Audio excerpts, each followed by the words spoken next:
Mr. Guns opened on March 13th, just a couple weeks ago. Mike Rostek, the owner, said he opened because he likes guns and the people who buy them. Gusts of wind hitting about 40 miles per hour this week and wind chills of negative 15 degrees at times. It can be hard to keep some of those dated houses here on campus warm. And even if you do, it might cost you. Here's a look at what we know so far. The state trooper was heading eastbound as the other car was heading westbound. Somehow the two collided and the other car ended up in the ditch. We don't exactly know what happened because no one was here to witness it. When most people hear a fire alarm, their initial reaction is to head to the stairs to evacuate the building. We don't stop to think about those who are physically unable to do that. Ashley Brickley is the coordinator of Student Disability Services and knows firsthand what not being able to evacuate with everyone feels like. Originally, before the evacuation chairs, for an individual who maybe was using a wheelchair that was on the second or third floor of a building, you're not to use the elevator. So you're to go to a safe place, like usually by the stairwell, and wait for somebody to come and help you. Hopefully you have a cell phone so you can call somebody to let them know that you're there, but you're often waiting alone.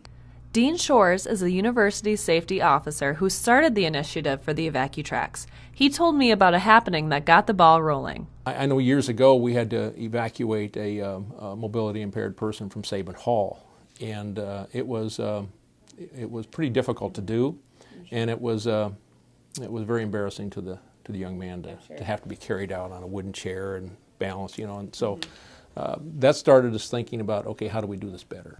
Because of the EvacuTrax, students can now have the peace of mind knowing there is a plan in place for them if an emergency would occur. When I first started working here, they actually bought an evacu chair, and actually that was kind of the starter for all of the evacu chairs that are now on campus. And actually just in December we had a fire alarm, just burned popcorn, but when the alarms go off, you're to exit the building. It was really nice because I could go to where the evacuation chair was. People were trained to use it, and so we knew exactly what to do, and I got to leave the building with everybody else. And it was really, I actually was excited to be able to use it. I felt it was wonderful because I didn't have to sit and wait and wonder what is going on. Is the building on fire? When am I going to be helped? I was able to exit with everybody else. There are 37 of these emergency evacuation chairs throughout campus. They're easy to use and anyone can learn how to use them. Just go to the UNI webpage and search Environmental Health and Safety. Click on the first result, and on the left will be a Campus Emergency Evacuation Chairs link. After clicking on that, you will see where to find the training DVD. For UNI-TV, I'm Katie Huinker.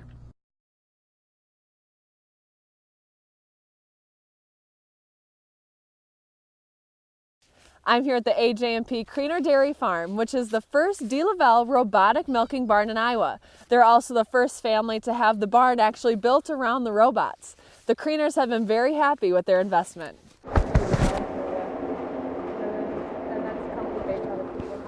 We were talking about putting up a conventional parlor, just a regular parlor freestyle barn, and then they said, well, you ever think about doing robots? We went with the DeLaval reps and toured a barn, and all three of us decided that day we were going to go to robots because it's too hard to find work. And so the work began in October 2011. First, the pit underneath the new barn was dug, which would eventually house all of the cattle's manure. The cement was laid and the walls went up, and this investment was becoming very real for the Creener family. When the work was completed and the 4 DeLaval robots were hard at work, they realized how beneficial these robots were going to be. They work. We didn't have to worry about waking up so early in the morning and milking cows and everything else. Got done with our crops a lot easier because we didn't have to stop and milk cows in the morning and night. We could just wake up and one person could run this and the other guys could keep going in the field. Basically, it's all about the labor. You don't have to pay the machines to do your labor for you. With such increased productivity, I wondered why more family farms aren't taking this route. Everybody looks at the cost, at the sticker price on it at first, and realize they think that they can pay labor instead. But this way, we don't have them calling in at 2 o'clock in the morning saying they can't make it to work. Arlen gave me an idea of how the DeLaval barn and system exactly work. The cows are laying down there. In order for them to come out here to eat, they have to go through a set of gates which identifies them, and if they have milking permission, they get cut into the holding pen up there. And if they have just been recently milked, then they get cut to come straight through, which allows them to come and eat. With a decision that could make or break their family farm, it looks like this investment is going to make it. How did it feel to be the first full barn in Iowa to have them? I don't know, it felt pretty good, I guess. For UNI-TV, I'm Katie Huinker.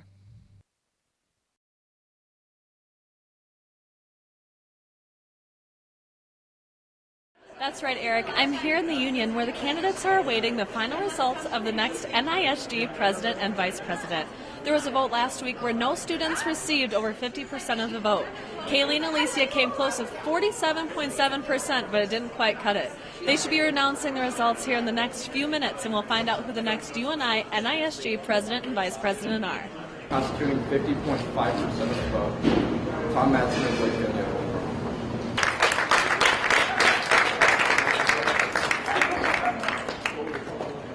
Ever since I was 2 years old, I've been telling my mom that I'm going to be the President of the United States of America one day.